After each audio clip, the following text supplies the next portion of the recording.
Assalamualaikum warahmatullahi wabarakatuh. Bismillahirrahmanirrahim. Selamat berjumpa kembali anak-anakku dalam video pembelajaran. Di video kita kali ini kita akan melanjutkan tentang reproduksi pada tumbuhan. Kalau di video sebelumnya kita sudah membahas tentang tumbuhan Angiospermae dan Gymnospermae, maka di video kita kali ini kita akan membahas tentang reproduksi pada tumbuhan paku. Tumbuhan paku punya nama latin Pteridophyta.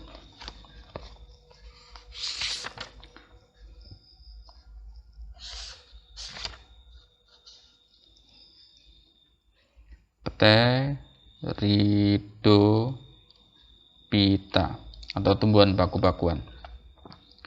Nah, di sini gambar adalah contoh tumbuhan paku. Yang ini mungkin kalian sudah sering temui. Ini adalah tumbuhan yang namanya paku ekor kuda, dan yang di sebelah kanannya atau yang di B ini adalah pteris. Nah, tumbuhan paku ini berbeda dengan tumbuhan berbiji. Tumbuhan paku berkembang biak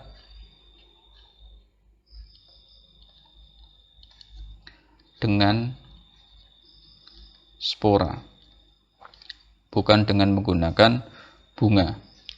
Nah, di tumbuhan paku ini pada daunnya terdapat namanya sorus atau kotak spora yang berisi dengan spora.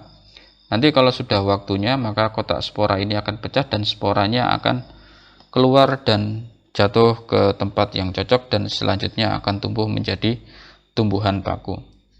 Nah, sekarang mari kita bahas bagaimanakah siklus hidup tumbuhan paku. Gambar di samping merupakan siklus hidup tumbuhan paku seperti yang anak-anak perhatikan. Kita mulai tumbuhan paku dari fase spora.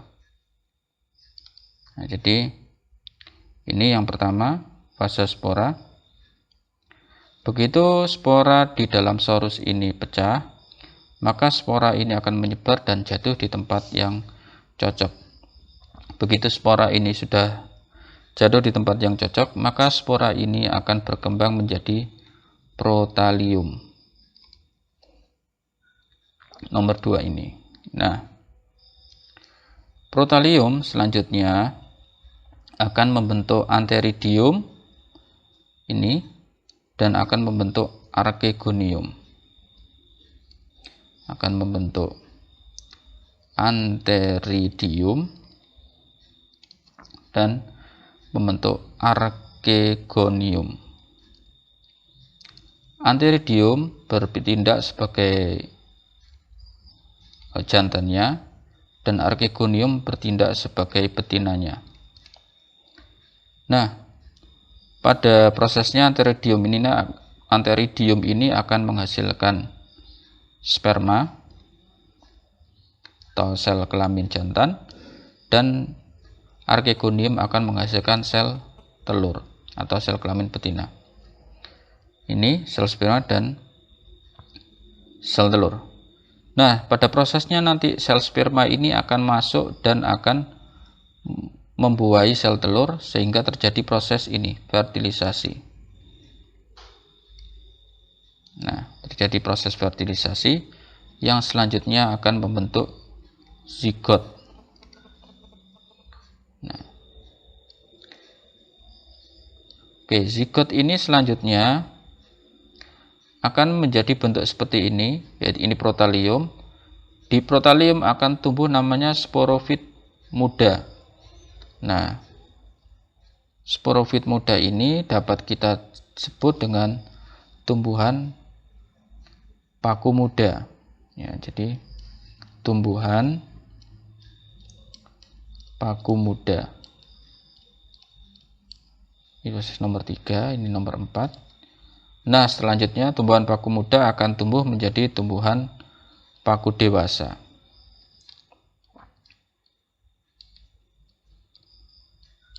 nomor 5. Ini tumbuhan paku dewasa.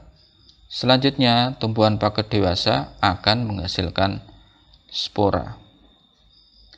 Selanjutnya proses ini akan berulang lagi. Spora akan menjadi protalium. Protalium akan menghasilkan archegonium atau jantan dan antheridium sebagai jantan dan archegonium sebagai betina, yang masing-masing menghasilkan sel sperma dan sel telur.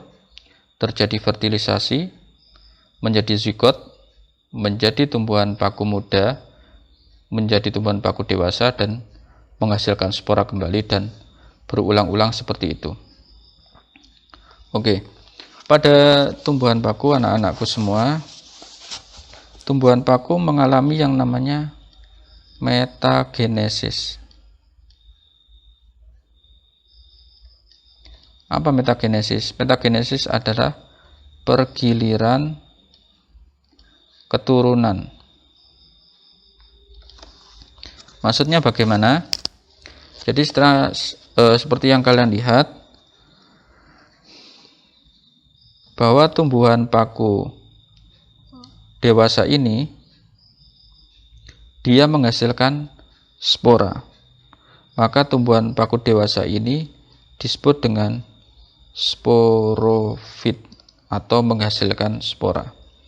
Sedangkan protalium, nah kalian lihat, protalium menghasilkan apa? Antheridium dan archegonium, atau menghasilkan kelamin atau gamet. Maka pada protalium disebut dengan gametofit.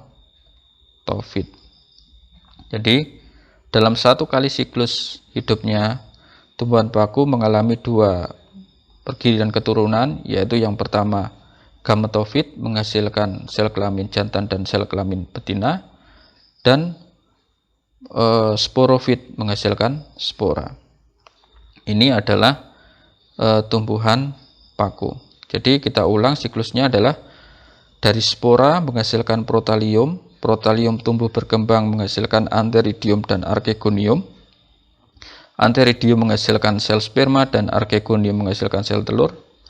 Sel sperma dan sel telur terjadi fertilisasi menghasilkan zigot.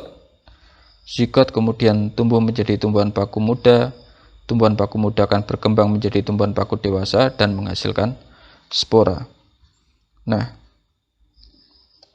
contoh tumbuhan paku yang lain selain di atas adalah ada paku lumut, kemudian ada juga namanya paku ekor kuda tadi,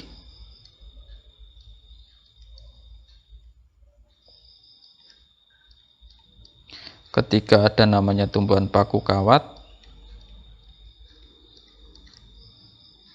dan 4 adalah paku benar. Nah, jadi anak-anakku semua, ini adalah yang bisa saya sampaikan di seri video pembelajaran kita kali ini tentang reproduksi pada tumbuhan paku. Oke, anak-anakku semua, kata kuncinya adalah spora, bukan dengan menggunakan biji. Jadi tumbuhan paku bukan tumbuhan berbiji, dia berkembang biak dengan spora seperti siklus hidup yang sudah kalian pelajari. Terima kasih, tetap belajar, tetap semangat, jangan malas, dan tetap berdoa kepada Allah Subhanahu wa Ta'ala. Saya akhiri, Assalamualaikum warahmatullahi wabarakatuh.